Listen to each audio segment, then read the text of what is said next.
नमस्कार, मैं भारती बघेल और आप देख रहे हैं इंडिया डायरेक्ट न्यूज चैनल। 22 दिसंबर 2017 को उपरोक्त अवैध निर्माण को स्थगित करने और विधिक प्रावधानों के विपरीत पाए जाने पर उपरोक्त अवैध निर्माण को हटाने का आदेश जारी कर दिया गया था। आपको बता दें कि 23 सितंबर 2020 को मंडलायुक्त कार्यालय आगरा को गुमराह कर काजल अग्रवाल और मनोज कुमार अग्रवाल के दो नामों पर अलग अलग उपरोक्त अवैध निर्माण को बनाने के लिए मंजूरी ले ली गई, लेकिन उपरोक्त निर्माणकर्ता द्वारा दो नामों पर अवैध रूप से एक वृहद निर्माण कराया गया। कमिश्नर कार्यालय द्वारा स्पष्ट रूप से यह भी लिखा गया है कि यह अनापत्ति प्रमाण पत्र प्रस्तावित निर्माण के लिए है, जबकि उपरोक्त निर्माणकर्ता कमिश्नर कार्यालय में कुछ दस्तावेज और वास्तविकता में कुछ निर्माण करवाया है। वहीं वृंदावन में भारतीय पुरातत्व सर्वेक्षण की धरोहर श्री हित हरिवंश महाप्रभु मंदिर के पास स्थित अठखंबा बल्लीगंज में प्राचीन इमारत को तोड़कर विभिन्न रिहायशी इलाकों को एक साथ मिलाकर डबल बेसमेंट और बहुमंजिला कॉम्प्लेक्स का अवैध निर्माण किया जा रहा है। वहीं उपरोक्त पुरातत्व सर्वेक्षण की धरोहर होने के कारण प्रतिषिद्ध क्षेत्र है। क्या है पूरा मामला, ये रिपोर्ट देखिए। कमिश्नर कार्यालय को गुमराह करके आवासीय निर्माण की स्वीकृति पर बहुमंजिला कॉमर्शियल कॉम्प्लेक्स बनाया गया है।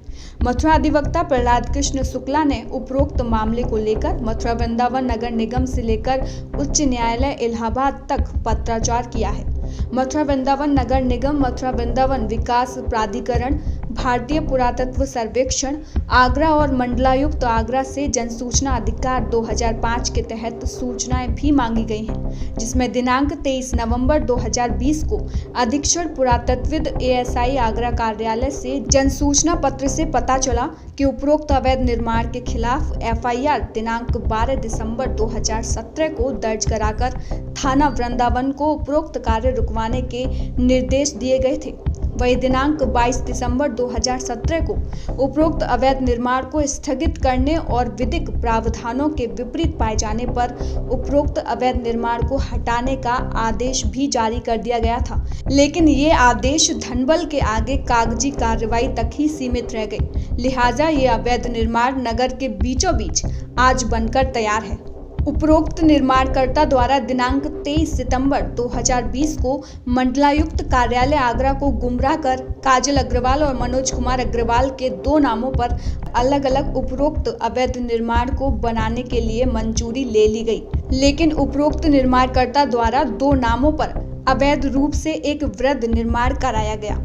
उपरोक्त निर्माणकर्ता द्वारा आवासीय निर्माण की स्वीकृत पर बहुमंजिला कॉम्प्लेक्स डबल बेसमेंट सहित का अवैध निर्माण उपरोक्त विभाग को गुमराह और धनबल के आगे तैयार करवा लिया गया, जबकि मंडलायुक्त महोदय द्वारा उपरोक्त निर्माण में GF 1 की स्वीकृति दी गई थी, जबकि उपरोक्त निर्माणकर्ता लगभग 5 मंजिला कॉम्प्लेक्स अवैध रूप से निर्माण करवा लिया है।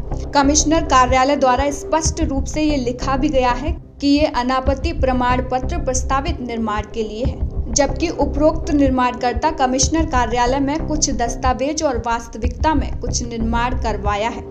वहीं अधिवक्ता प्रहलाद कृष्ण शुक्ला ने बताया कि एएसआई की धरोहर के प्रतिषिद्ध क्षेत्र में अवैध निर्माण करने पर प्राचीन संस्मारक तथा पुरातत्वीय स्थल और अवशेष विधेयक 2010 में धारा 30 के अंतर्गत निर्माणकर्ता के लिए 2 वर्ष अनधिक का कारावास और ऐसे जुर्माने जो 1 लाख रुपए तक हो, दोनों से दंडनीय होगा। उन्होंने कहा कि उपरोक्त अवैध निर्माण मामले में धनबल के आगे पुरातत्व विभाग और विकास प्राधिकरण दोनों नतमस्तक हैं। आगे उन्होंने कहा कि उपरोक्त अवैध निर्माण मामले में कमिश्नर कार्यालय और उपाध्यक्ष MVDA को पत्र 21 नवंबर 2020 और जनसूचना पत्र 21 दिसंबर 2020 के माध्यम से उपरोक्त अवैध निर्माण मामले में निर्माणकर्ता द्वारा कमिश्नर कार्यालय को गुमराह और विभागीय कीमती वक्त जाया करने के आरोप में FIR और उपरोक्त अवैध निर्माण के ध्वस्तीकरण आदेश पारित करने की मांग की है। भाई बताएंगे क्या है पूरा मामला, जो मैडम ने जो मुद्दा उठाया है, राधिका मैडम ने, क्या है पूरा मामला? देखिए, मामला कोई नया नहीं है।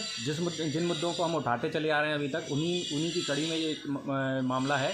और ये 4 धरोहर, जैसे मैंने बताया था कि 4 संरक्षित धरोहर हैं एएसआई द्वारा वृंदावन की। उनमें से ये एक धरोहर है गोविंद देव जी, एक राधा वल्लभ जी है, जिसकी हम खबर लगा चुके हैं, आप लोग भी लगा चुके हैं। तो ये जो गोविंद देव जी मंदिर है, उसके बगल में उससे 10 मीटर की दूरी पर ही एक इलीगल कंस्ट्रक्शन चल रहा है।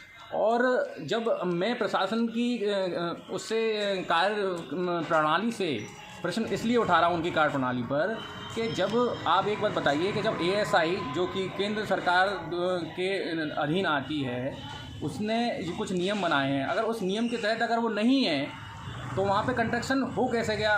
वहाँ नींव भर गई है, वहाँ पिलर खड़े हो गए हैं, पूरा ज़मीनी एकदम कंस्ट्रक्शन तैयार है, तो वो किस परमिशन से हो रहा है? आप एक बार सील करते हैं, ठीक है, उसके बाद अवैध निर्माण करता फिर निर्माण करता है, आप उसके बाद फिर दोबारा से सील करते हैं, आप एक एफआईआर दर्ज करते हैं। तो क्या सिर्फ एक एफआईआर दर्ज करने से एमबीडीए की जो कार्यप्रणाली है उसकी इति सिद्धि हो गई? सिर्फ एफआईआर दर्ज करने से इनकी जिम्मेदारी पूरी हो गई? इनको तो जब उनके पास कोई नक्शा पास नहीं है, जब कोई उनके पास लीगल कागज़ नहीं है, तो उसको तो जड़ से ध्वस्त कर देना चाहिए था अभी तक।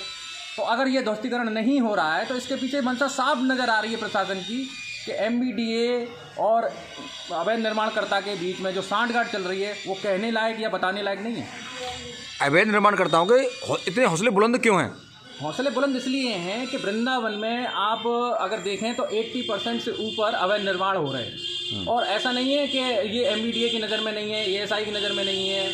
खुद एएसआई एक आरटीआई के द्वारा ये बता चुका है कि वृंदावन में 585 अवैध निर्माण हैं, और वो भी इन्हीं पुरातत्व बिल्डिंगों के बगल में, उनके आसपास।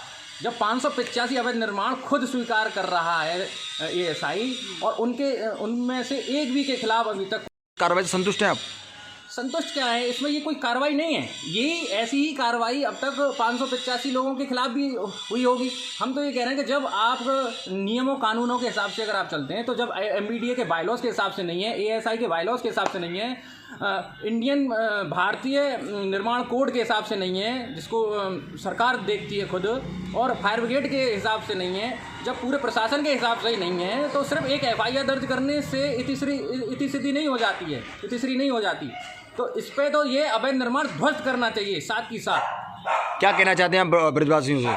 मैं ब्रजवासियों से अपील करना चाहता हूं कि सिर्फ एक पत्रकार की या एक समाज सेवी की ये जिम्मेदारी नहीं है कि वो अपनी पुरातत्व बिल्डिंगों की रक्षा के लिए, संरक्षण के लिए खड़ा हो। आप सब लोगों के लिए भी है, आप सब लोग भी साथ आएँ हमारी इस मुहिम में। हमारे ऊपर इल्ज़ाम लगाए जा रहे हैं कि हम चौथ वसूली के लिए या ये पैसे के लिए हम ये सब कर रहे हैं। हम ये सब पैसे के लिए नहीं कर रहे हैं। हम ये सिर्फ चाहते हैं कि ब्रज की, वृंदावन ही नहीं, हम तो ये ब्रज की जितनी भी प्राकृतिक धरोहर हैं उनको सहेजा जाए, उनको संरक्षित किया जाए। इस मुहिम में हम लगे हुए हैं, और यही हम अपील करते हैं ब्रज की जनता से कि वो हमारे साथ आएँ और इस मुहिम को कामयाब करें। आपके ऊपर तमाम तरह के आरोप लगेंगे, क्या आप इन आरोपों से बच पाएंगे? फिर आप देखिए, आपके पास दबाव भी आएगा, प्रेशर भी आएगा, आपको जान से मारने की धमकी आएगी, इतना बड़ा आप जोखिम उठा रहे हो, क्या लगता है आपको कि आप इस मुकाम में आप सफल हो पाएंगे? देखिए, सफल होना ना होना बांके बिहारी की और राधा रानी की ऊपर है, वो हमें सफल करते हैं या असफल करते हैं। पर रही बात मुकदमे, झूठे मुकदमे लगने की, जान से मारने की धमकी देने की, ये तो पत्रकारों के साथ सदियों से चला आ रहा है। जो पत्रकार सच्चाई के खिलाफ, सच्चाई के साथ और बुराई के खिलाफ लड़ता है, उसको तो इन सब चीज़ों से होकर गुजरना ही पड़ता है। उसके खिलाफ मुकदमे दर्ज होते हैं जो कि उसके श्रृंगार बनते हैं, उसको जान से मारने की धमकी दी जाती है जो कि उसके माथे का टीका बनती है। तो इन सब चीज़ों से डरने वाले हम हैं नहीं। अगर किसी को मारना है तो मार सकता है, क्योंकि हम जिंदगी है एक ही बार जाएगी, बार बार जाएगी नहीं। पर अगर हमने कुछ कर दिया, हमारी इस मुहिम से अगर मान लो कुछ इमारतें अगर संरक्षित हो जाती हैं, तो ये हम अपना सौभाग्य समझेंगे।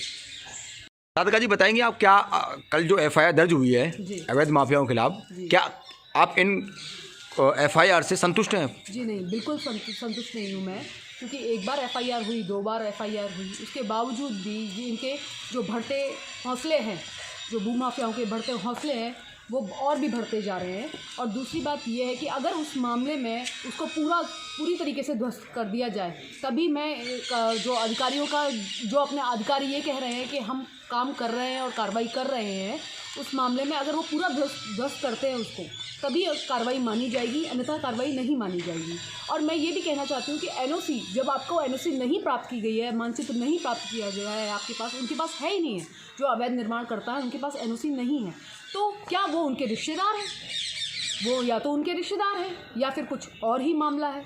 ये साफ जाहिर हो रहा है कि ये अंदर ही अंदर भ्रष्टाचार चल रहा है और सारे अधिकारी इसमें लिप्त हैं।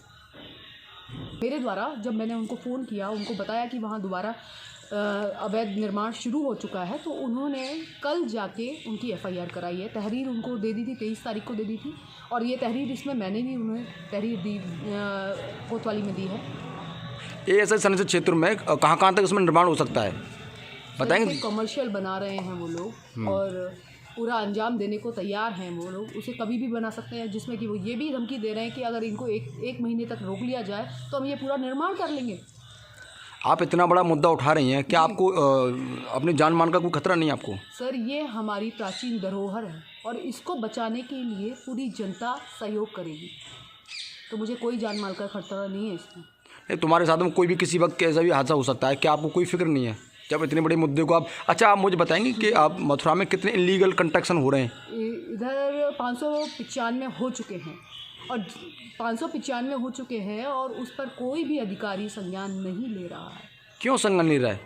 क्यों संज्ञान? ये तो तभी था, ये पूरा भ्रष्टाचार, ये पूरा एक इन्होंने बनाया हुआ है, अपना समूह बनाया हुआ है, और ये पूरे जो भी है अधिकारी, वे सब अवैध निर्माणकर्ताओं के साथ, भूमाफियाओं के साथ जुड़े हुए हैं और ये लाखों की खरीद फरोख्त करते हैं इनके साथ, और ज़मीनों के जितनी भी लाखों जो अवैध निर्माण हो रहे हैं वो इसी के कारण हो रहे हैं। ये जो आपने जो एफआईआर दर्ज कराई, कहाँ की दर्ज कराई आपने? ये थाना वृंदावन कोतवाली में कराई है। क्या है उसका पूरा बताएंगे? हाँ, मेरे पास एफआईआर की कॉपी है बाकायदा। नहीं, जो उस जहाँ पर जो अवैध निर्माण हो रहा है वहाँ पे गोविंद जी का मंदिर है, तो उस मंदिर की क्या विशेष चर्चा है? सर, वो 500 साल पुराना अपना प्राचीन मंदिर है और वो भारतीय पुरातत्व सर्वेक्षण के अंदर आता है, और उसके 10 मीटर के अंदर में वो काम हो रहा है, जबकि 500 मीटर के अंदर कोई भी अवैध निर्माण नहीं किया जा सकता है, कॉमर्शियल नहीं बनाया जा सकता है। तो ये मुहिम आपकी कब तक जारी रहेगी आपकी? सर, जब तक ये काम रुक नहीं जाता पूरे पक्के तरीके से और इसमें अधिकारी संज्ञान नहीं लेते, तब तक। अगर अधिकारियों ने संज्ञान लिया और ये उसके बाद भी निर्माण चलता है तो फिर आप आगे का कदम क्या रहेगा आपका? मैं आगे भी इसमें ऊपर तक ले जाऊंगी और अपने जो भी पत्रों के माध्यम से जिस तरीके से मैं करना चाहूँगी, मैं पूरी कोशिश करूँगी। आपको पता है कि सबसे ज़्यादा इसमें सबसे ज़्यादा भ्रष्टाचार है और जितने भी अधिकारी हैं सब इसमें भ्रष्टाचार में सब लिप्त हैं, तो क्या आपको लगता है कि ये आपको सुन पाएंगे आपको? हाँ, क्यों नहीं। जब अभी जितना भी सील जो लगी है वो अधिकारियों ने कि ये सारी चीज़ें मामले खुल ना जाएं, इस वजह से इन्होंने ये संज्ञान लिया है इसमें और सील लगाई है, और दोबारा कोशिश करेंगे तो फिर सील लगवाई जाएगी, फिर पत्र के ज़रिए से हम शिकायत भेजेंगे उनके पास अपनी। ये बताइए, क्या नाम है आपका, कहाँ के रहने वाले हैं और क्या पूरा प्रकरण है ये अवैध निर्माण? मेरा नाम अधिवक्ता प्रहलाद कृष्ण शुक्ला है और मैं सोशल एक्टिविस्ट हूँ और वृंदावन की प्राचीन धरोहरों का सही संरक्षण और संवर्धन हो उसके लिए वृंदावन में कार्य करता हूँ। अभी आपने किस बिल्डिंग के लिए कार्य किया है, कहाँ आपने याचिका डाली है, क्या? सबसे पहले मैं बताना चाहूँगा कि हमारे जो क्या कहते हैं, कल बल्लीगंज अवैध निर्माण मामले में कवरेज करने पहुँचे हिमांशु सिंह अकाट्य सत्य के संपादक हैं, उनके साथ जो अवैध निर्माणकर्ता द्वारा जो क्या कहते हैं बदतमीजी और अभद्रता और बदसलूकी की गई है, ये बहुत निंदनीय है।